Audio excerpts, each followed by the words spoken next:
welcome to this most, the 22nd of March is exciting for many reasons. Every year, Mr. Alumelu gets older and wiser. And every year, he gives, on your birthday, you receive gifts, yeah? But on his birthday, he gives, and he gives to 1,000 entrepreneurs from across the African continent. Africa is not one country, it's 54 African economies, it's 54 cultures, it's 54 histories. This applicant must have articulated or presented an application or a business idea that is a game-changing one. Must be very innovative, and not only that, 3 other criteria must have been satisfied. 1, there must be a sound and well-articulated revenue model. Very important. The revenue model must be clear, it must be sound, and we must see that it's well-articulated. The numbers add up, and the key drivers of revenue, the key drivers of cost are all clearly stipulated and articulated or defined. So in terms of geographical spread of the 10,170 applicants, they were all from 54 African countries. And of these 10,170, Nigeria was about 39% of the entire number of applications. West Africa or Western Africa led the lot with about 57%, followed by East Africa 26%, and then by Central Africa, then by South Africa, and then we still have North Africa, who have over the years not really pushed the numbers, still last in terms of, still the least in terms of the geographical spread of the volume of applications that made up the 10,170. Thank you very much for the presentation, African Development Bank. I can see the spread is very interesting. Now I can see a sort of bias towards West Africa. What can we do actually to get all the areas of the African continent involved in that process? Is it a penetration issue eventually? And how can we make sure that fragile states, participants, could be involved? The CEO will also add here. What we do, at times we wonder why we have the kind of elaborate publicity we have. If 200, like last year, 150,000 applied and we're able to select just less than 2,000. Why therefore the serious campaign that goes on? That serious campaign goes on because of a variety of reasons. One is to make sure that all the countries have equal opportunity, and in fact we advertise Arabic, in Portuguese, French, not just English, to make sure we cover every part of Africa. We encourage our alumni in these countries to organize like kind of roadshow, workshops, to encourage again people to participate. Could just add to what you have said, Tony, in reaction to your questions on fragile states. The partnership that we have started developing together is exactly trying to reach out communities affected by conflict, which normally are far from all economic investments done by a normal bank or a normal development agencies. And this bridge that we have been able to make at the moment, it's still very modest, but it is showing how we can reach much further than just the normal partners, and this is very encouraging on that scene. Yeah. Well, just I want to assure you that I will work to achieve this main object, that we have to increase, the number of the applicants from the North Africa. In any case, maybe I will organize and will carry out very soon your visit to Tunisia, just to promote more this important initiative in favor of the African young entrepreneurs. So dear brother, maybe we'll organize this visit very soon. So thanks for taking us through both this presentation and also for the incredible hard work that Accenture have done on this. I had a question. I mean, I think mining the data we have, and presenting it and making it available to people is going to be a very interesting task. So I'm sure we will be looking at how to make it available, both to push further, for example, into gender balances. What interests me is obviously one has to cut the data to achieve certain criteria, whether it's geographic or sectorial. So how many people were excluded because of that? How many people lost out because we had to be in 54 countries? The 1,000 commitment by the foundation, totally intact and follow the process. But where, for instance, AFDB says want to support additional 1,000 young Africans, but would like it to be 50% male, 50% females, and to cut across all the countries in Africa, and then now work out how to achieve that. Again, in all of this, is merit, is high scoring, the way it's called that counts.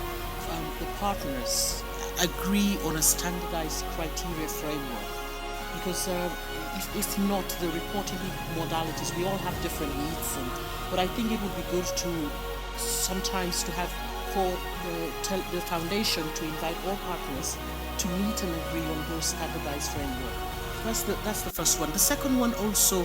Sorry, I think on that is a takeaway from this session. In Symbols, where she said brilliant, and I agree, totally brilliant. Kind of feedback we want to get, we should build that in, and it makes it more consultative, and gets all stakeholders on board. The small island states, and they're usually the guilty culprits. The small island states usually have more women engaged in all of these areas.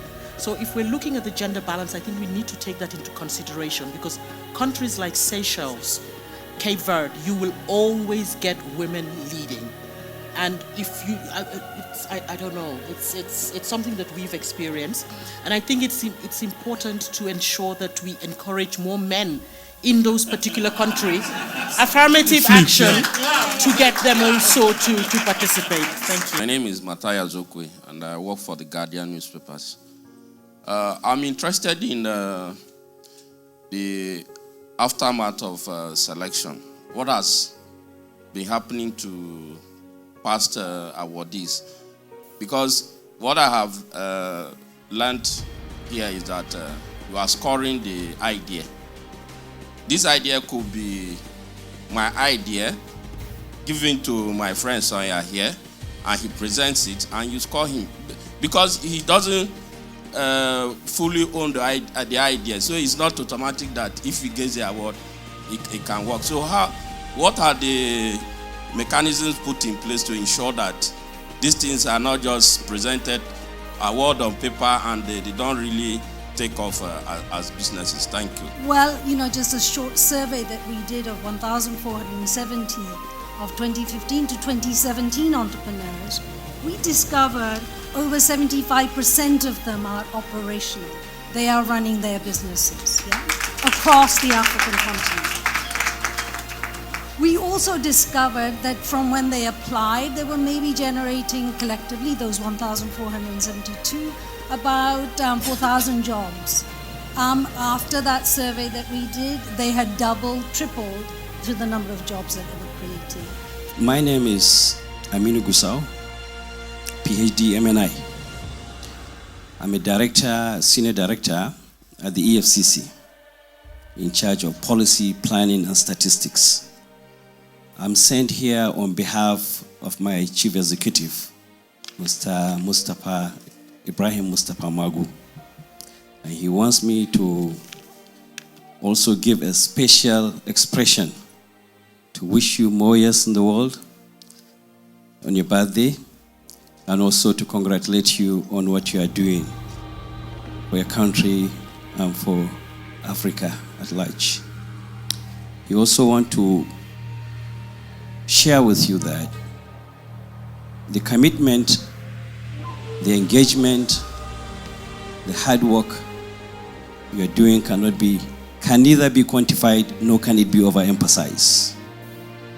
And with that, he also wants you to know that he's sharing or trying to share with those beneficiaries of hard-earned wealth, distributed to them, that they should always use this honesty, this transparency as a guiding principle in what they do.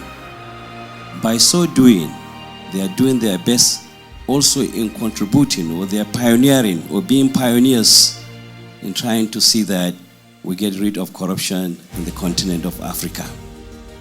With this, I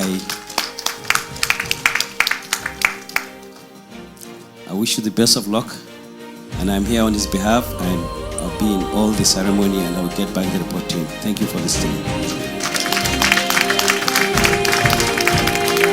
TEF Connect, which is helping African entrepreneurs. Almost 700,000 of them are on that platform, and helping them to find markets, helping them to find investors, helping them to make connections with fellow entrepreneurs and solve some of the problems, in the community of African entrepreneurs that the TEF Connect has brought together. The eradication of poverty must be a collective responsibility of all of us, not just the Tony Melo Foundation. What I see happening if others were to come on board is that we'll be progressively reducing the level of poverty, we'll progressively increase female participation in the economic activities of the continent, will progressively increase the number of jobs we create, because we know that small and medium scale enterprise create jobs. Big government of big companies don't create the kind of jobs that the continent that is fast growing population as Africa needs. Thank you.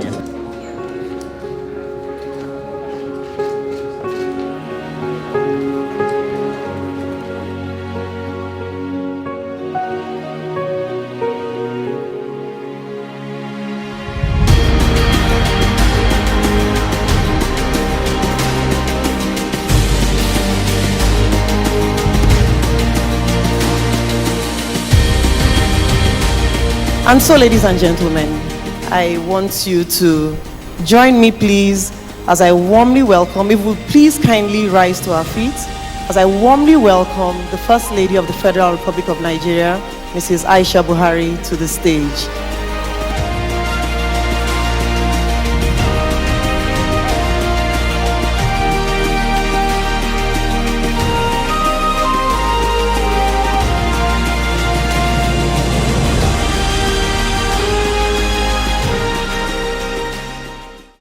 A very good afternoon, distinguished ladies and gentlemen.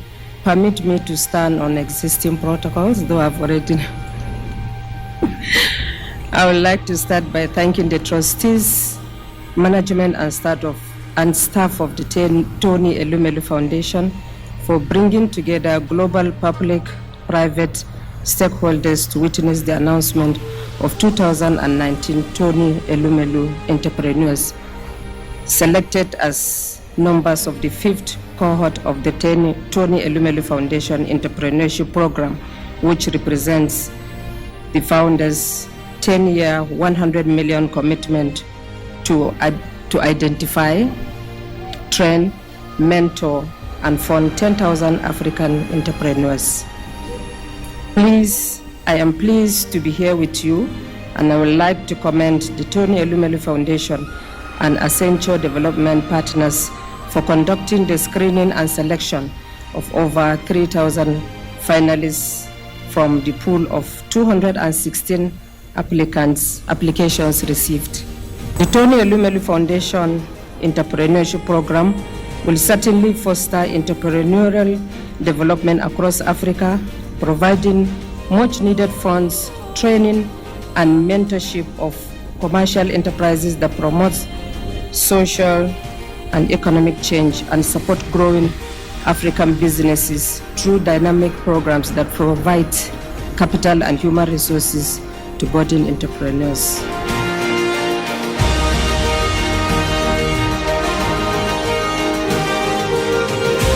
We are now ready to unveil the 3,050 entrepreneurs for 2019 Tony Elmelu Entrepreneurship Program.